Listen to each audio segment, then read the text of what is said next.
लोकसभा चुनाव आते ही चुनावी गलियारों में हलचल मच गई है। एक पार्टी से दूसरी पार्टी में जाने को नेता बेताब है। नमस्कार, मैं अमित कश्यप और आप देख रहे हैं हंगामा टाइम्स न्यूज। इस वक्त की खबर सामने आ रही उत्तर प्रदेश की राजधानी से, जहां अखिलेश की पीडीएफ मुहिम को एक और झटका मिल गया। स्वामी प्रसाद मौर्य के बाद एक और दिग्गज नेता ने दिया है पद से इस्तीफा। आपको बता दें, स्वामी प्रसाद मौर्य के बाद समाजवादी पार्टी के प्रदेश सचिव कमलकांत गौतम ने भी इस्तीफा दे दिया, जहां उन्होंने गंभीर आरोप लगाए हैं समाजवादी पार्टी के ऊपर, जहां पार्टी में पद तो दे दिया गया है लेकिन कोई काम नहीं दिया जा रहा। तो वहीं आपको हम बता दें कि कमलकांत गौतम ने बताया है कि जिस तरह से उनको पार्टी में काम करना चाहिए, उनके साथ उस तरीके का कार्य उनको नहीं दिया जा रहा। तो वहीं पर हंगामा टाइम्स न्यूज़ की चीफ सब एडिटर एकता गुप्ता ने उनसे बात की, उनके राजनीतिक सफ़र को लेकर के, किस तरह से वह दबे कुचले आम लोगों की लड़ाई लड़ने का कार्य करते हैं। आइए डालते हैं विशेष रिपोर्ट पर नजर। नमस्कार, मैं एकता और आप देख रहे हैं हंगामा टाइम्स न्यूज। आज हमारे साथ एक चर्चित हस्ती है। इस समय न्यूज चैनलों पे तो चल ही रहा है उनका नाम। उनके कुछ ऐसे काम हैं जो अभी तक बहुत से लोग जानते हैं, लेकिन वो कुछ ऐसे भी हैं जो हम चाहते हैं वो हमारे चैनल के द्वारा उन लोगों को बताएं जो अभी तक कहीं ना कहीं छुपे हुए हैं, जिन्हें राजनीति को दूर से देखा है, लेकिन मैं चाहती हूँ उनके द्वारा से आप उन्हें जानें। आज हमारे साथ हैं के गौतम, पूर्व कैबिनेट मंत्री और सभापति रह चुके हैं। राजनीति से बहुत गहरा नाता है, लेकिन इनसे जानना चाहते हैं क्या राजनीति में जो राज और नीति के बारे में वो हमें बता रहे थे, हमारे दर्शकों को क्या बताएंगे। हम ये भी जानना चाहेंगे कि बदलते दौर की बदलती राजनीति उन्होंने देखी है, उनके ज्ञान की राजनीति। हम चाहते हैं कि आज अपने ज्ञान को हमसे साझा करो, हमें बताएं कि इस समय राजनीति में जो बदलाव आ रहा है, देश में बदलाव आ रहा है, क्या वो सही है? जो लोग वादे करते हैं और पूरे नहीं कर पाते हैं, जनता तो आहत होती, क्या वो एक नेता होने के साथ साथ उनको कभी लगता है कि जो वादे पूरे नहीं हो रहे, जनता उस आहत है? क्या उनको इस बारे में सोच विचार? आज के गौतम जी का हम स्वागत करें सर हंगामा टाइम्स में। थैंक यू सर, आप वो व्यक्ति हैं सर जिन्होंने बदलती राजनीति देखी है, बदलते दौर की राजनीति देखी है। आज राजनीति का स्तर वो नहीं है जो कभी को था सर, तो क्या कहना चाहेंगे बदलती हुई राजनीति के बारे में? देखिए, प्राकृत का नियम है अनित होता परिवर्तनशील, सभी चीज़ परिवर्तनशील है। तो राजनीति परिवर्तन होती है, समाज परिवर्तन होता है, तब व्यक्ति परिवर्तन होता है। ये तो राजनीति का, ये तो प्राकृत का नियम है परिवर्तन होना जी। अच्छा सर, राजनीति की शुरुआत कब की? क्या फैमिली में बैकग्राउंड था राजनीति का? राजनीति ने आपको मोहित किया कि आप राजनीति की तरफ चले आए? देखिए, मैं राजनीति जानता ही नहीं था। मैं तो एक साधारण परिवार का बेटा था और मेरा घर द्वार कुंडा प्रतापगढ़ में था, मुजगड़ी गांव, थाना बंसियारा। मैं तो जानता नहीं था, लेकिन संजोग से 82 में बहुजन संगठक पेपर मेरे हाथ में लगा। मैंने पढ़ा तो मेरा कुछ दिल परिवर्तन हुआ। और फिर बहुजन संगठक पेपर पढ़ने बाद मुझे पता चला कि समाज में किस तरह से विभाजन है, किस तरह से छोटा बड़ा है, किस तरह से नीच और ऊंच है, असमानता कैसी, मुझे पता चला। मुझे पता चलने बाद मैं आगे बढ़ते गया। फिर मेरे पड़ोस में ललई सिंह यादव, पेरियार ललई सिंह यादव से मुलाकात हुई। और पेरियार ललई सिंह यादव की बात सुनकर तो मुझे बाबा साहब की बात बताया और बाबा साहब को पढ़कर मुझे परिवर्तन हुआ। तो परिवर्तन होने बाद मुझे पता चला कि राजनीति के माध्यम से समाज का विकास किया जा सकता है और समाज का विकास तभी होगा जब सामाजिक परिवर्तन होगा जी। बसपा में आपकी एंट्री यानी कब हुई और किस बात को आपको लगा नहीं कि मुझे इस पार्टी में जाए? क्योंकि आप तो युवा थे सर, आप किसी पार्टी से ज्वाइन नहीं थे, फैमिली बैकग्राउंड पार्टी का नहीं था, किसी को सपोर्ट नहीं करते, फिर आपने बसपा ही उस समय क्यों चुना? माइंड में क्या है? हाँ, मुझे पता ही नहीं था कि राजनीति क्या होती है, बसपा क्या होता है, मुझे पता ही नहीं था। मैं तो 82 में, हाँ 82 में मानव काशीराम साहब के बामसेब की रचना किया था, इससे कुछ मतलब पता चला। ये सामाजिक था, पार्टी थी नहीं। लोग काशीराम साहब की बहुजन संगठक पढ़ते पढ़ते मुझे जब 84 में पार्टी बनी तो मुझे पता चला कि बहुजन समाज पार्टी बनी, मानव राष्ट्रीय काशीराम साहब राष्ट्रीय अध्यक्ष हैं। तो थोड़ा थोड़ा काम चालू हो गया, लेकिन सामाजिक परिवर्तन की भावना मेरे पास बाबा साहब के पुस्तक पढ़ के मुझे मिला, बाबा साहब की जीवनी पढ़ के मिला, ज्योतिबा साहू जी वी रामास्वामी नायकर के पढ़ के मिला, ललई सिंह यादव साहब का किताब पढ़ के मुझे मिला। इसके बाद मैंने पहला मेरा विचार हुआ कि बाबा साहब की जयंती मनाना चाहिए। तो बाबा साहब की जयंती मैंने अपने गाँव में मनाया। और जब बाबा, ये सन 80 के पूर्व की बात है, ये 80 पूर्व की बात है। लेकिन इस समय जातवादी और पखंडवादी फैलाने वाले मुझे मेरे पर बड़ा अन्याय किया और जानलेवा हमला किया, मेरे पास चोट लगी। ये तो सीओ पुंडेर कुंडा का मेरी जान बचाया, लेकिन बाबा साहब की जयंती मनाने में सफल हुआ। इस सफलता होने के द्वारा मैं बहुजन समाज पार्टी में थोड़ा सा सफल हुआ, ऐसा मुझे प्रतीत होता। मुझे कौन पार्टी ज्वाइन करा मुझे पता नहीं आज तक। और जब पार्टी में सर पहला दिन था, आप गए तो उस समय क्या मन, अभी याद है कि नहीं है, कैसा लगा सर कि आपको अंदर उस युवा के अंदर, उस कमलकांत के अंदर सर क्या भावनाएं आई थी कि अब मुझे समाज के लिए, गांव के लिए, या फिर अपने जो मैंने देखा है उस समय, आपने अपने आसपास में जो देखा है लोगों की ओर के साथ जो भी अत्याचार हुआ होगा उस समय, तो आपके सर क्या आया कि मैं बदल दूंगा सब कुछ? नहीं, ऐसा था कि मैं जब बाबा साहब की जयंती मनाया, बाबा साहब जयंती मनाने के बाद जो मेरे ऊपर शोषण हुआ, अत्याचार हुआ, अन्याय हुआ, तो इससे मैं कुछ प्रभावित हुआ, कुछ निराश भी हुआ, लेकिन कुछ ज्ञान भी प्राप्त हुआ। पुस्तक पढ़ने लगा। पुस्तक पढ़ते पढ़ते बहुजन समाज पार्टी बन चुकी थी और बहुजन समाज पार्टी बनने के बाद मैं 6 साल दरी बिछाना काम कर दिया बहुजन समाज पार्टी में। और दरी बिछाने के बाद मुझे जो है नगर उपाध्यक्ष बना दिया गया। और नगर उपाध्यक्ष जब बनाया गया तो मेरे जो बहुजन समाज पार्टी को जो नगर अध्यक्ष थे, ये भैया दल कश्यप थे, तो हमने काम चालू कर दिया। दरी बिछाते बिछाते मुझे 6 साल के बाद नगर उपाध्यक्ष बनाया गया, तो थोड़ी सी जागृति पैदा हुई राजनीति की। जी, उसके बाद का सफ़र सर फिर आसान होगी राजनीति, लोगों को समझने लगे, आपको राजनीति समझ में आने लगी? हाँ, थोड़ी थोड़ी राजनीति समझ आने लगी। इधर मैं फिर वकालत LLB कर लिया। LLB करने के बाद मुझे एडवोकेट बन गया। तो जब तक सुश्री बहन मावती जी, मानव काशीराम साहब के कुछ दिशा निर्देश में ऐसा कुछ पहचान बनी, मुझे कभी पता ही नहीं चला था कि मैं जिलाध्यक्ष बन जाऊंगा।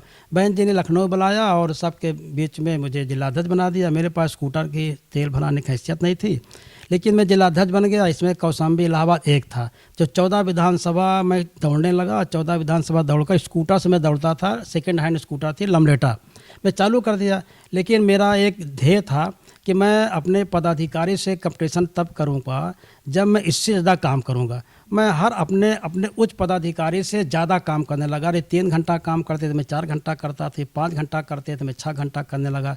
यही उन्नत होने का रास्ता मिला मुझे तब प्राप्त हुआ। जी, उस समय पार्टी के प्रिय नेता बन गए, आपको जिम्मेदारी, आपको काम करना अच्छा लगने लगा, तो आपने, आपके सबके नज़रों में भी आप आ गए, मीडिया में भी आप छा गए। लेकिन फिर मीडिया को एकाएक सर एक धक्का लगा जब आपने इस्तीफा दिया BSP से, तो अंदर की बात क्या थी सर, जिस चीज़ से आहत होकर आपने उस समय इस्तीफा दिया?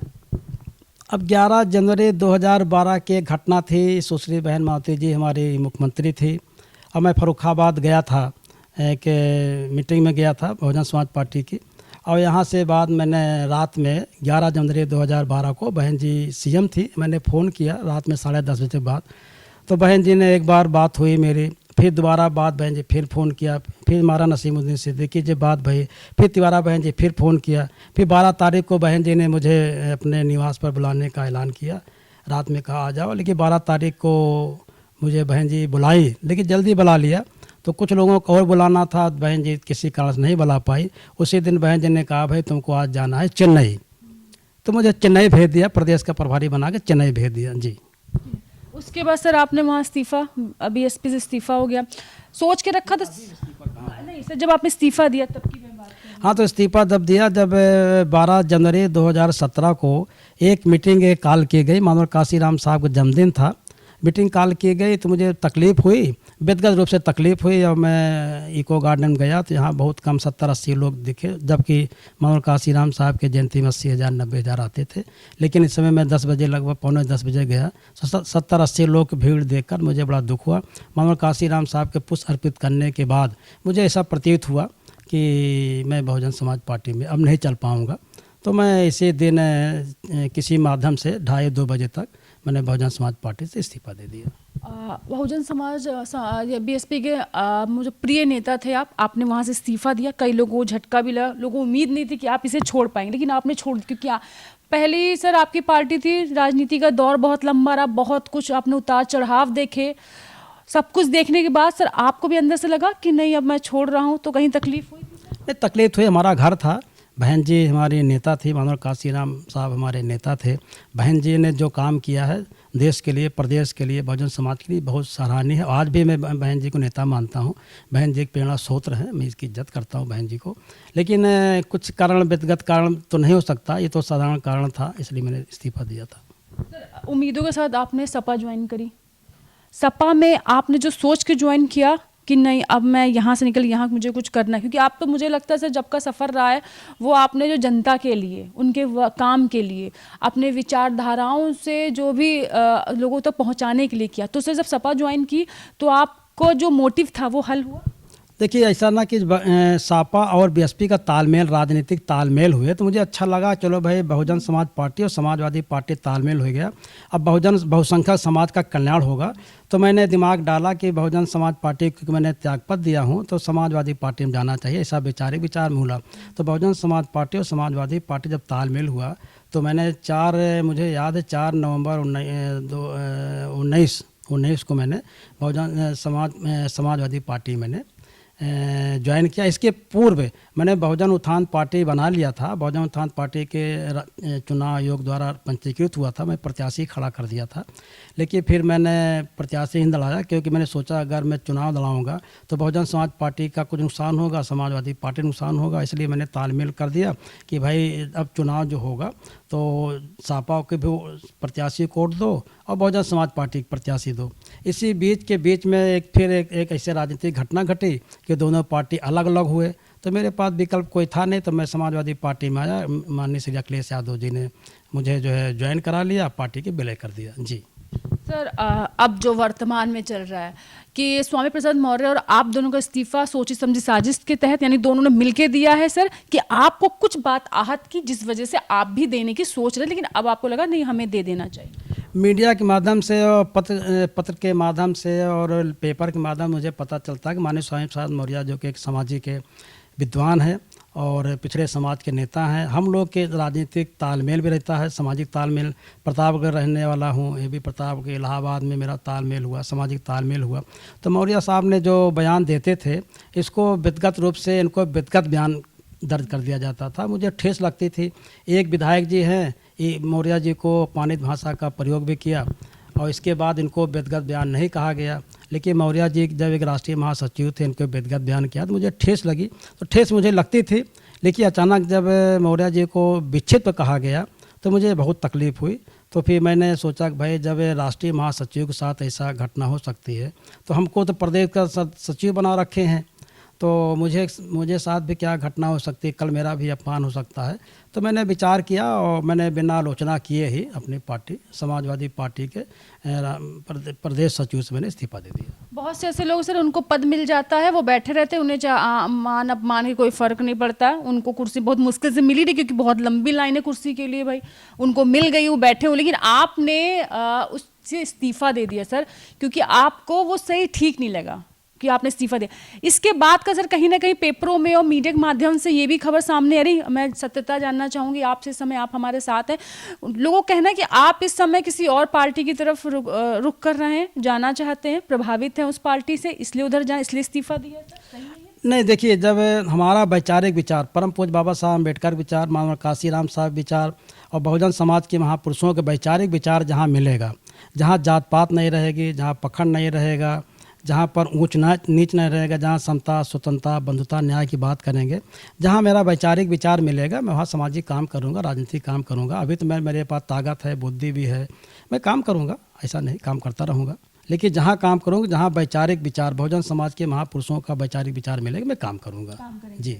आपकी जनता आपको कैसे देखेगी, कहाँ देखेगी, और अब इस्तीफे के बाद से सर किस तरफ रुझान करेंगे? कुछ चीज़ें आपने पहली पार्टी से सर देखी, वहाँ से अब इस पार्टी से, अब सर आपने कुछ सोच विचार अंदर भी किया होगा, कुछ सोचा होगा कि अब मुझे किस तरफ जाना है और किस तरफ से वर्क करना है? नहीं, बहुजन समाज के महापुरुषों की जो वैचारिक विचार बढ़ेगी, इससे मैं बहुजन समाज का कल्याण होगा, मैं इसके साथ काम करूँगा।